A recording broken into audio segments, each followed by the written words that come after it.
Great. Thanks, Alice. It really was great. We met Yanni when he had sort of mellowed, and I think we saw a different kind of Yanni. And Charlie will remember us being invited to dinner. You remember? Charlie and Rick Shuttleworth and Bob Fucht and I were the registrars.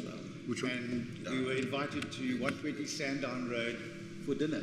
And he was an enormous, incredible host. He just plied us with alcohol. You remember that? It was great. He and Kathy were fantastic. So we saw a different kind of Yanni. Do I need this the sound?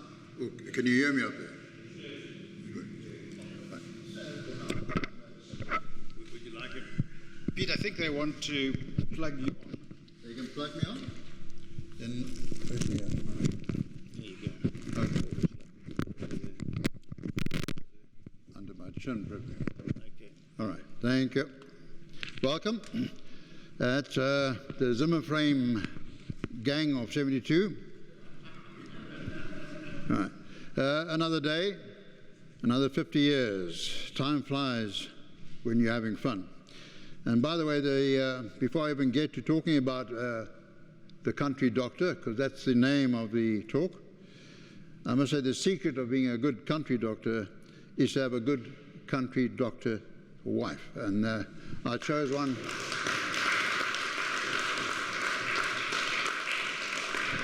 I chose one 50 years ago to the day. Now, I was told that the secret of public speaking is to be heard, so I hope you can hear me. The other thing is to be brief, and the other thing is to be prepared, which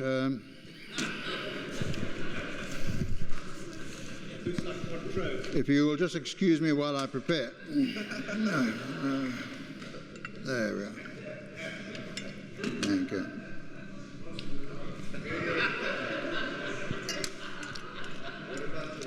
Originally, later.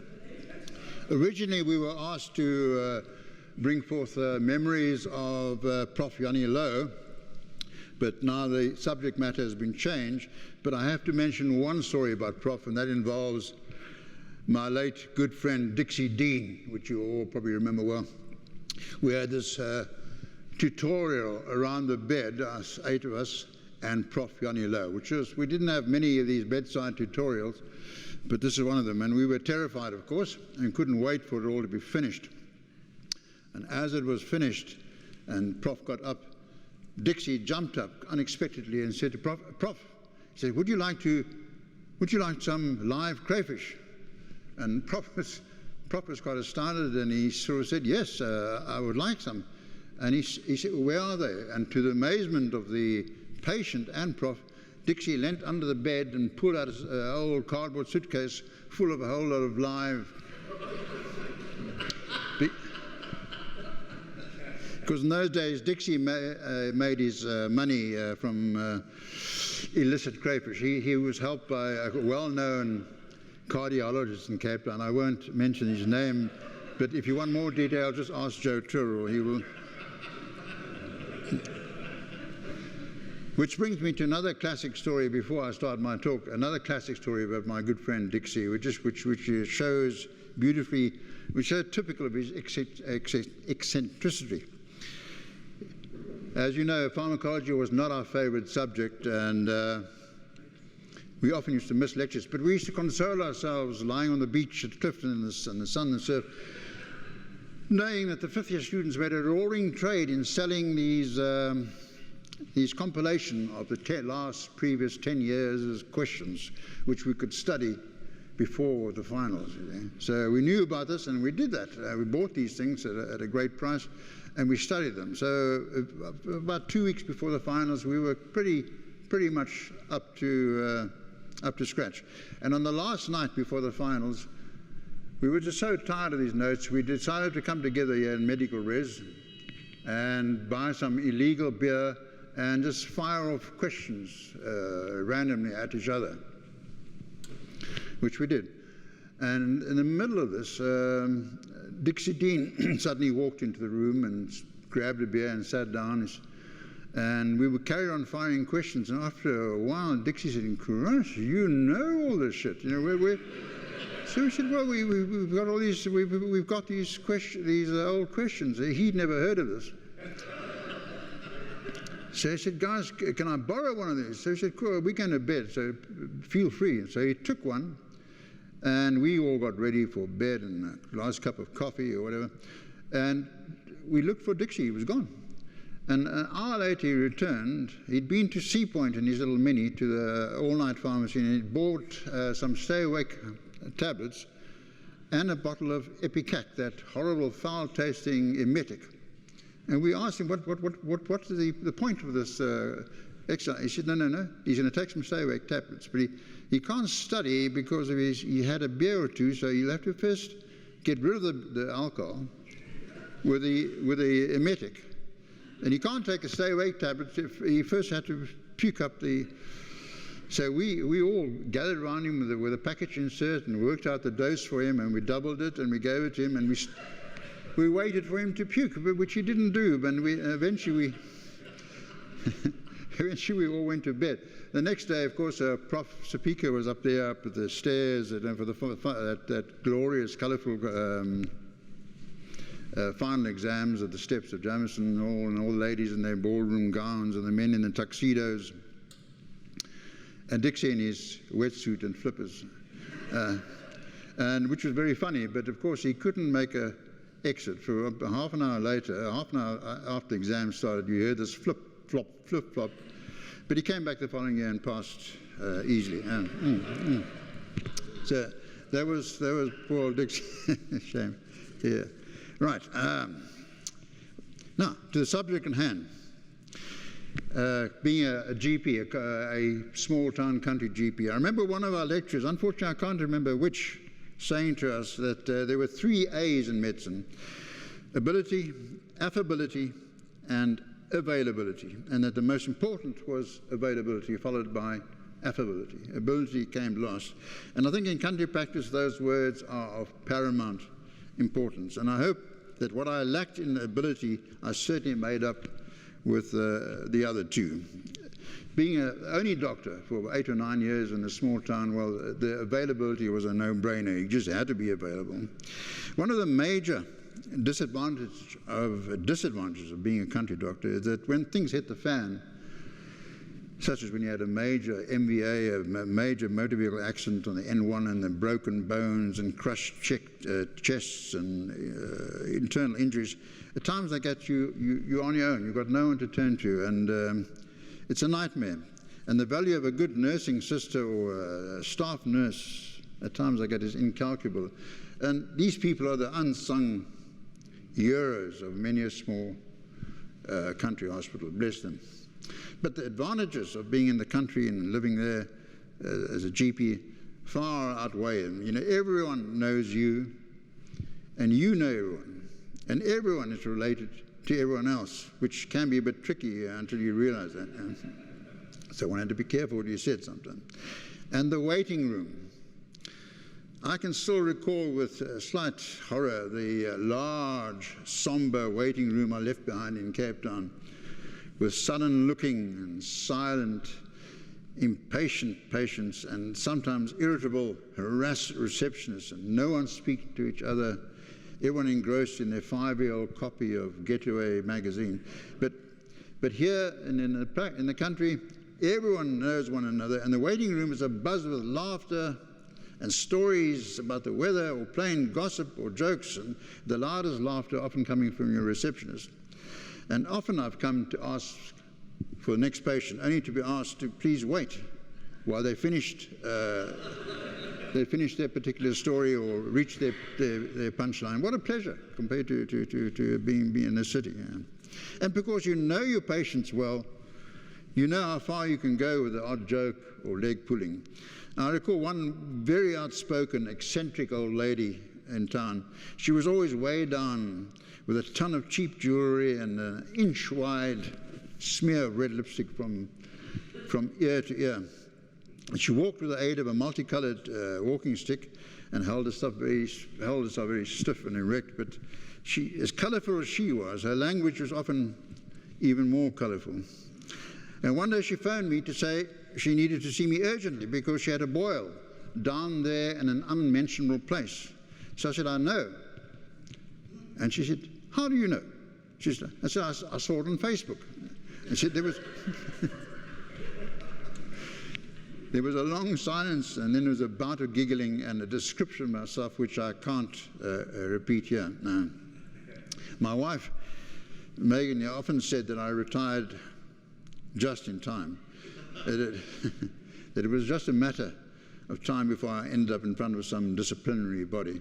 But that's the beauty of country practice, knowing who you could joke with. You know, I had a large group of elderly ladies who saw me regularly for blood tests, mostly INRs for warfarin and so on. And somehow it just became a tradition that all these ladies would receive a small tipple of green medicine, herbal medicine, after the taking of blood, which is, of course, Jägermeister. So I went through quite a few bottles. And the herbal taste gave it a nice little medical slant, you see. And both my wife and the receptionist were horrified at this, but at least I could placate the receptionist by giving her own a little tipple at the end of the day, but the wife was less easily placated. But the smiles and the knowing winks I got from these old ladies made it all worthwhile. You know. And one of the difficulties of country practice is that everyone assumes that you have veterinary knowledge. And in spite of repeated protestations, I've ended up treating cats and dogs and chickens and turkeys and goats, tortoises, and even a parrot, unsuccessfully, unfortunately. The parrot became a late parrot after 2 days. No. I even had to do a cesarean section on a dying goat. A new resident of the town, hailing from the UK, loves to recall the time when he was waiting to see me, and the receptionist asked if he could just wait a little bit longer because an injured tortoise had just been rushed in. He said, I've come to the right place. He often used to say afterwards, I've come to the right town now. Sometimes animals and patients would become entwined. One night, a Norwegian tourist was brought in about 9 o'clock at night by a local restaurant owner. She had tripped and lacerated her forehead on the way to the toilet. Both patient and the husband were very disgruntled and muttered about the irresponsibility and the poor lighting at the restaurant. There was a whiff of litigation in the air. And when I completed the suturing, I casually asked the lady if she would like to feed a lamb there in the surgery. Startled, she said yes. As it happened, it was feeding time for the lamb, and in fact the bottle had been prepared just as I was called out. So I went to the door of the surgery, gave a whistle, and in trotted the little lamb, you know, and it clip, clop, clip, clop, past the husband, and with his folded arms and the worried restaurant owner. The Norwegian lady squealed with delight as the lamb pulled greedily at the bottle, and she giggled and she called her husband, and both of them held onto the bottle, you know, as the lambs do. They go on their knees and they held the bottle and had absolute delight. She subsequently sent me a note from Bergen in Norway and said it's the best experience they had in Africa, and I saved that poor restaurant guy from litigation. I'm sorry. A last story, just to illustrate sort of typical country medical life, is that it's about 9 o'clock at night and I'm faced with a young farmer from out of town. Temperature of 39.5 and rigors, and fortunately I could see it was an obvious tick bite fever. I explained to his very young, worried wife that we needed doxycycline, but that fortunately the local pharmacist lived just 200 meters from the guest house. So the two of us walked over and knocked on the pharmacist's door, and after a long time, the door was slowly opened by a very pale-looking pharmacist in a nightdress. It turned out she had a severe migraine and had taken a sleeping pill. But nevertheless, she put her dressing gown on, and the three of us walked down the main street, me with my bag, the old lady with the pharmacist with a dressing gown, and the young wife. And we got to the pharmacy and got the medicines, and well, the rest is, as I say, history, but not quite, because a few months later, my daughter did the Tonqua Camino, which is a walk from Calvinia to Ceres. And along the trail, she fell in with a young farmer's wife who told her about the night her husband had been so ill in Prince Albert. She described how this ancient old doctor, with his ancient-looking medical bag, had arrived to help with and she described the walk down the main road. When my daughter laughingly repeated this woman's description of me in my bag, I knew it was time to retire. So, now with Alice's help, I just press a button. Is that right? The down one, isn't it? A few slides. It's about 12 slides. That's, there we are. Yeah, that's just me doing a high score. There's the ancient old black bag, not the person, the bag there, and there. Doing, this is a lady who fell off a horse along the road, and this is all typical scenes. This is, of course, the highlight of the day in the town when the emergency chopper arrives. Flying in, everyone, all the kids could run into town and have a look at the chopper. There have been some very funny stories about that chopper, but we'll leave those on. Looking in the old age home, putting a plaster cast on a goat. I did a plaster cast on a chicken's leg as well, and that chicken learnt that with his cast he would hop onto the back of the sheep in the morning, and he would just ride on the sheep all day long, and at night he would hop off. And after about 2 months, we removed the cast, and he was perfect. That's just me also doing my fiddling in the car, not knowing what the hell I was feeding or anything, but yeah, feeding my own little turkeys. And that's country bliss sitting there. That I think is the lamb that came down to the Norwegian lady for a feed that night. And seeing an old man. They're looking for phone reception. Sometimes the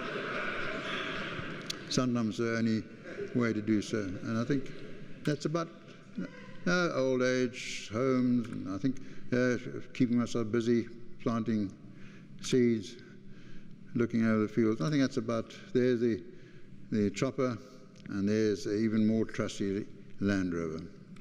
And there we go, looking into the past. So,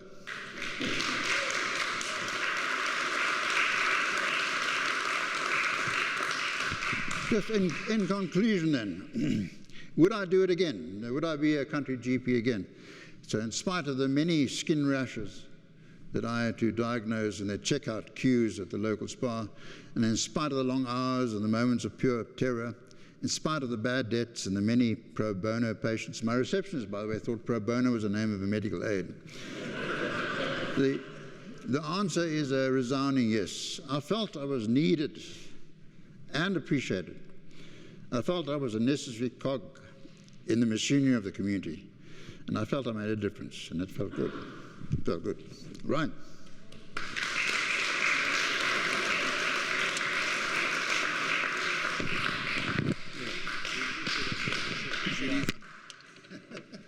I'll leave it there for... I think we just need a toast, Pete. That really was fantastic, Pete. Thank you.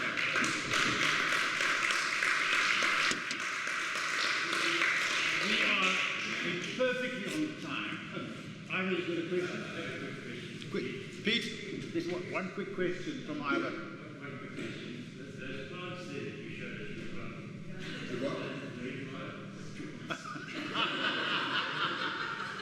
I don't think I need to... Jagermeister, what? The what?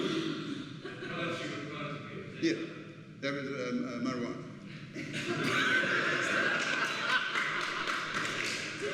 I felt needed.